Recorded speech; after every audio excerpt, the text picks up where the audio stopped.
Sholat fardu sangat dianjurkan untuk dilaksanakan secara berjamaah.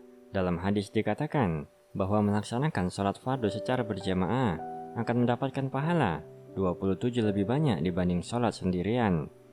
Rasulullah Shallallahu Alaihi Wasallam bersabda, sholat jamaah lebih baik 27 derajat dibanding sholat sendirian. Hadis riwayat Bukhari dan Muslim. Di antara sholat fardu yang sangat dianjurkan untuk berjamaah adalah sholat subuh. Berikut adalah 7 keutamaan melaksanakan sholat subuh berjamaah. Pertama, memperoleh pahala bagaikan sholat sepanjang malam. Rasulullah Shallallahu Alaihi Wasallam bersabda, barang siapa yang melakukan sholat isya berjamaah, maka dia seperti sholat malam selama separuh malam. Dan barang siapa yang melakukan sholat subuh berjamaah, maka dia seperti melakukan sholat malam sepanjang waktu malam. Hadis riwayat Muslim. Kedua, menjadi penghalang dari siksa neraka. Rasulullah Shallallahu Alaihi Wasallam bersabda, tidak akan masuk neraka orang yang melaksanakan sholat sebelum terbitnya matahari, yaitu sholat subuh, dan sholat sebelum tenggelamnya matahari, yaitu sholat asyar. Hadis riwayat Muslim. Ketiga, menjadi penyebab masuk surga. Rasulullah Shallallahu Alaihi Wasallam bersabda, barang siapa yang mengerjakan sholat bardain, yaitu sholat subuh dan asyar, maka dia akan masuk surga. Hadis riwayat Bukhari dan Muslim. Keempat, berpotensi mendapatkan pahala haji dan umroh. Rasulullah Shallallahu Alaihi Wasallam bersabda, barang siapa yang melaksanakan sholat subuh secara berjamaah, lalu ia duduk sambil berzikir kepada Allah hingga matahari terbit, kemudian ia melaksanakan sholat 2 rakaat, maka ia seperti memperoleh pahala haji dan umroh. Beliau pun bersabda, pahala yang sempurna, sempurna dan sempurna. Hadis riwayat Tirmizi. Kelima, memperoleh cahaya pada hari kiamat.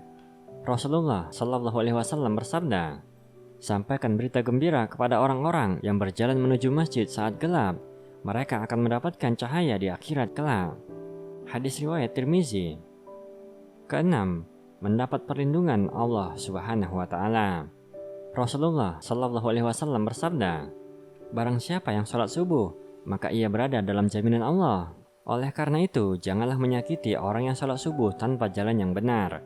Jika tidak, Allah akan menyiksanya dengan menelungkupkannya di atas wajahnya dalam neraka jahanam. Hadis riwayat Muslim. Ketujuh, disaksikan oleh para malaikat. Rasulullah Shallallahu Alaihi Wasallam bersabda, dan para malaikat malam dan malaikat siang berkumpul pada sholat fajar. Hadis riwayat Bukhari dan Muslim. Kebanyakan orang meninggalkan sholat subuh karena lebih memilih untuk tidur. Tidakkah kita takut dikatakan sebagai orang yang munafik karena meninggalkan sholat subuh? Rasulullah Shallallahu Alaihi Wasallam bersabda, sesungguhnya sholat yang paling berat dilaksanakan oleh orang-orang munafik adalah sholat isya dan sholat subuh. Sekiranya mereka mengetahui keutamaan keduanya, niscaya mereka akan mendatanginya sekalipun dengan merangkak. Hadis riwayat Bukhari dan Muslim. Cukuplah ancaman disebut sebagai orang munafik membuat kita sadar pentingnya memperhatikan salat subuh.